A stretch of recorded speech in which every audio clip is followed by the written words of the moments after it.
Hello students, welcome to my channel vision Guru. So ఇవాళ మనం 9th క్లాస్లోని second lesson గానే వాలి చిడియా పార్ట్ 2లో మిగిలిన లెసన్ ఎక్స్ప్లెనేషన్ అనేది చూడబోతున్నాము.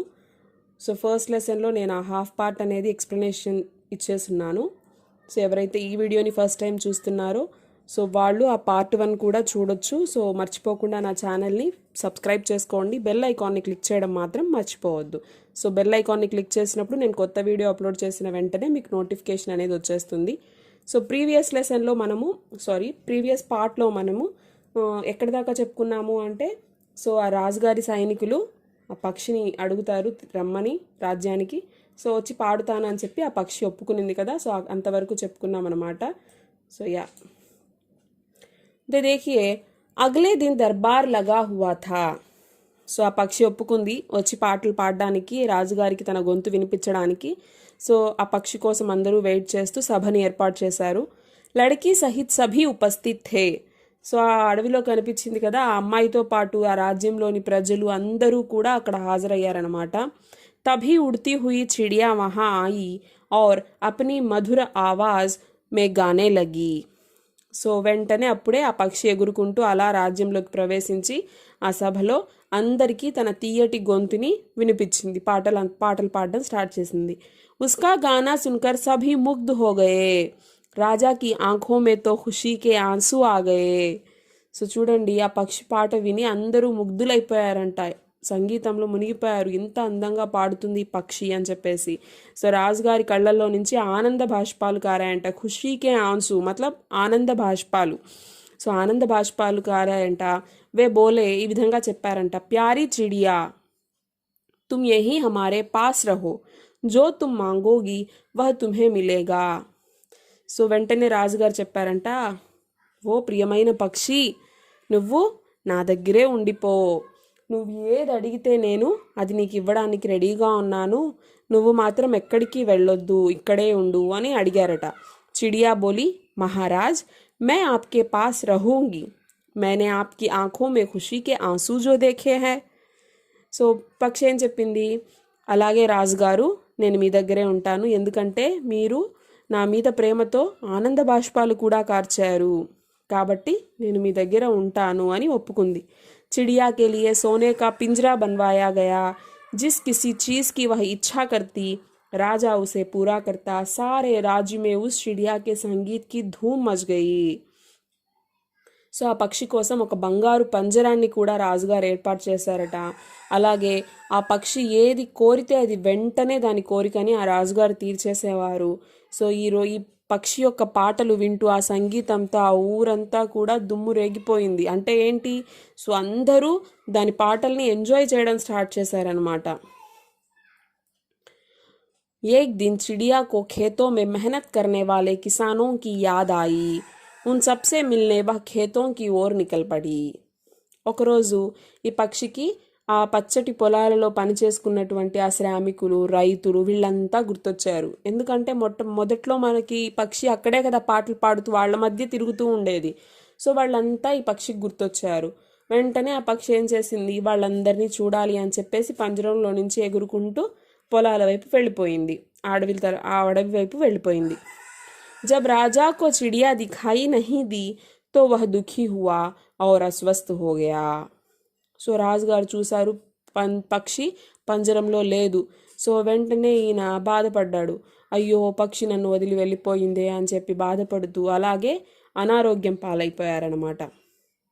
సారీ ప్రజా రాజాకి అస్వస్థతకే బారే మే చింతిత్ థీ. సో ఆ రాజ్యంలోని ప్రజలందరూ కూడా మహారాజు గారు అనారోగ్యంతో బాధపడుతున్నారు అని చెప్పేసి ఆయన గురించి ఆలోచిస్తూ అందరూ బాధపడుతున్నారు. అయ్యో మా రాజుగారేంటి ఇలా అయిపోయారు, మా రాజుగారిని ఎలా బాగు చేసుకోవాలి అని చెప్పేసి అందరూ బాధపడుతున్నారు, దిగాలుగా ఉన్నారు. సభీ సోచ్నే లగే కి రాజాకో కేసే బచాలే. అందరూ ఆలోచిస్తున్నారు, ఏం చేస్తే రాజుగారు మళ్ళీ తిరిగి ఆరోగ్యంగా అవుతారు, ఎలా ఆయన బాగవుతారు, ఆయనకి బాగవ్వాలంటే మనం ఏం చేయాలి ఆయన కోసము అని చెప్పేసి అందరూ ఆలోచిస్తున్నారు. ఎవరికి తోచిన ఆలోచనలు వాళ్ళు ఆలోచిస్తున్నారన్నమాట. एक दिन राजा ने कमज़ोर आवाज़ में कहा, संगीत संगीत चिड़िया का गाना सुनाओ అని చెప్పేసి రాజుగారు ఆ అనారోగ్య స్థితిలో కూడా ఆయన మంచాన పడిపోయారు, దిగాలుగా ఉండి ఆ నీరసమైనటువంటి ఆ గొంతుతోనే ఆయన చిన్నగా ఈ విధంగా మూలుగుతూ చెప్తూ ఉన్నారనమాట. ఏమని? సంగీత్ సంగీత్ చిడియా కా గానా సునావో. ఏం చెప్తున్నారు? సంగీతం కావాలి, నాకు సంగీతం కావాలి, నా పక్షి యొక్క పాటల్ని నాకు వినిపించండి అని చెప్తున్నారంట. సభీ దర్బారీ సోచనే లగే కి చిడియా కో कैसे బులాయే. సో అందరూ ఆలోచిస్తున్నారు, అరే ఈ పక్షి వదిలి వెళ్ళిపోయింది, దాని మీద బెంగతో మన రాజుగారు కూడా మంచం పట్టేశారు, ఇప్పుడేమో ఆ పక్షి పాటలు కావాలి అంటున్నారు. మరి ఆ పక్షి పాటల్ని మనము ఎక్కడి నుంచి తెద్దాము, ఆ పక్షిని ఎలా పిలుద్దాం అసలు అని చెప్పి అందరూ ఆలోచిస్తున్నారు. తభీ ఉన్హే మధుర సంగీత్ సునాయి దియా. అప్పుడే వాళ్ళకి ఆ పక్షి గొంతు ఎక్కడి నుంచో వినిపించిందనమాట. వే సబ్ ఆవాజ్ కి ఓర్ దేఖ్నే లగే. ఆ వాయిస్ ఎక్కడి నుంచి అయితే వస్తుందో, ఆ పాట ఎక్కడి నుంచి అయితే వినపడుతుందో ఆ గొంతు వింటూ ఆ సౌండ్ వైపు వీళ్ళు నడుచుకుంటూ వెతుక్కుంటూ వెళ్ళారనమాట ఆ రాజ్యంలో ఉండేటువంటి వాళ్ళు. चिड़िया अपनी मधुर आवाज में गा रही थी, यह देखते ही सबकी जान में जान आ गई. ఆ పక్షి అనేది పాటలు పాడుతూ ఉంది. ఎక్కడ? ఆ అడవిలో, ఆ పొలాల వైపు పాటలు పాడుతూ ఉందన్నమాట. వీళ్ళు ఆ గొంతును విని వెతుక్కుంటూ వెళ్ళారు. వెళ్ళగానే ఆ పక్షి వీళ్ళకి కనిపించింది. సో ఆ పక్షిని చూసిన వెంటనే వాళ్ళు అమ్మయ్య అనుకున్నారు. జాన్ మే జాన్ ఆనా మతలబ్ తసల్లీ హోనా. అంటే అంతవరకు టెన్షన్గా ఉన్నటువంటి వాళ్ళు అప్పుడు కొంచెం ఓకే పక్షి కనిపించేసింది అని చెప్పి అనుకున్నారు. किसानों के द्वारा चिड़िया ने राजा की अस्वस्थता के बारे में सुन लिया था. సో అప్పటికే ఆ పక్షికి తెలిసింది, ఆ రైతులు వాళ్ళు వీళ్ళు మాట్లాడుకుంటుంటే అది వినిందనమాట. ఏమని? ఇలా మహారాజు గారు అనారోగ్యంతో బాధపడుతున్నారంట, మంచాన పడిపోయారంట, ఇలా ఉందంట పరిస్థితి, అది ఇది అని చెప్పేసి ఆ పక్షికి కూడా ఆ వార్త అందింది. తురంత్ వహ రాజాకు అప్నా సంగీత్ సునానే ఆ పహుంచి. సో ఇది తెలిసిన వెంటనే ఏం చేసింది ఆ పక్షి? ఆ అడవిలో నుంచి ఎగురుకుంటూ మళ్ళీ రాజ్య దర్బార్కి, అదే రాజ్మహల్కి వచ్చేసింది, ఆ ప్యాలెస్కి వచ్చేసింది అనమాట. వచ్చి ఆ రాజుగారికి తన సంగీతాన్ని వినిపించసాగింది. జైసే జైసే వహ గానా గాతి వైసే వైసే రాజాకి అస్వస్థత దూర్ హోతి. సో అలా ఆ పక్షి వచ్చి పాటలు పాడుతూ పాడుతూ వినిపిస్తూ ఉంది. సో అది ఎలా అయితే సంగీతం వినిపిస్తూ ఉందో అలాగే రాజుగారి అనారోగ్యం కూడా దూరం అయిపోయి ఆయన మెల్లగా కోలుకోవడం స్టార్ట్ చేశారు. రాజుగారు మళ్ళీ ఆరోగ్యవంతులుగా తయారయ్యారనమాట. వే చిడియా సే బోలే, ప్యారీ చిడియా మేరే పాస్ లౌట్ आओ, मैं तुम्हें हमेशा రాజ్మహల్ మే రఖూంగా. సో వెంటనే రాజుగారు పక్షితో అన్నారు, ఓ నా ప్రియమైన పక్షి, నువ్వు నా దగ్గరికి తిరిగి వచ్చేసే, ఎందుకు వెళ్ళిపోయావు? నువ్వు నా దగ్గరే ఉండు, నేను నిన్ను ఎప్పుడు ఈ రాజమందిరం, మా రాజ్మహల్లో అంటే ఈ ప్యాలెస్లో, ఈ రాజమందిరంలో నిన్ను ఉంచుతాను, నిన్ను జాగ్రత్తగా చూసుకుంటాను, నీకేం కావాలంటే అవి ఇస్తాను, నువ్వెందుకు వెళ్ళిపోయావు అని దాన్ని రిక్వెస్ట్ చేస్తున్నారు. చిడియా బోలి. సో వెంటనే ఆ పక్షి విధంగా సమాధానం చెప్పిందట. నహీ మహారాజ్, లేదు లేదు రాజుగారు, मुझे अपना संगीत मेहनत करने वालों को भी सुनाना है, मैं हर दिन यहाँ आऊँगी, आपको भी अपना संगीत सुनाऊँगी. చూడండి ఏం చెప్పింది ఆ పక్షి. లేదు రాజుగారు, నేను ఇక్కడే ఉండిపోమ్మంటే ఉండిపోలేను, ఎందుకంటే నేను నా సంగీతాన్ని రైతులకి, శ్రామికులకి, వాళ్ళందరికీ కూడా వినిపించాలి. ఎందుకు?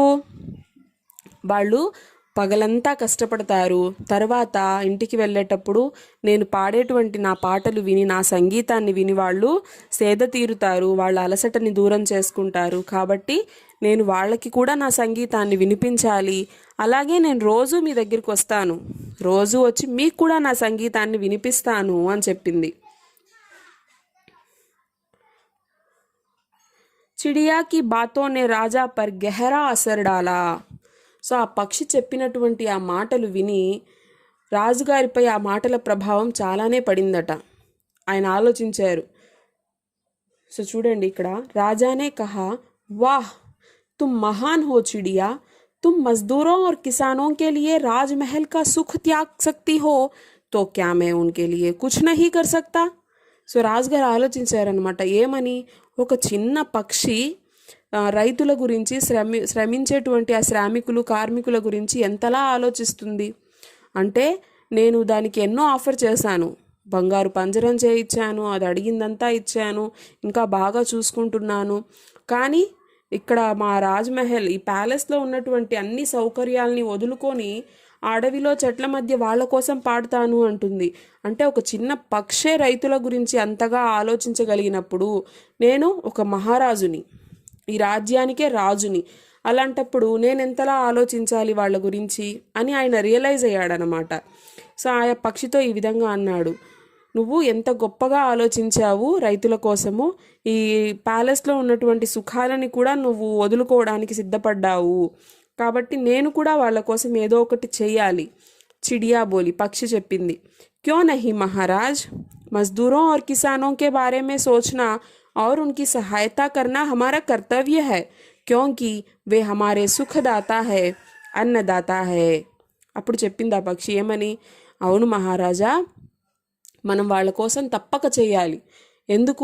ఎందుకు చేయాలి? మనం వాళ్ళ కోసం ఆలోచించాలి, వాళ్ళ కోసం మనము చేయాల్సిన ప్రతి పని కూడా చేయాలి, వాళ్ళకి సహాయం చేయడం అనేది మన కర్తవ్యము. ఎందుకంటే ఆ శ్రామికులు, ఆ రైతులే మనకి సుఖదాత, అన్నదాత. చూడండి, ఇక్కడ అన్నదాత అంటే ఏంటి? మనం తినే అన్నం మెతుకులు ఎక్కడి నుంచి వస్తున్నాయి? రైతులు కష్టపడడం వల్ల వస్తున్నాయి.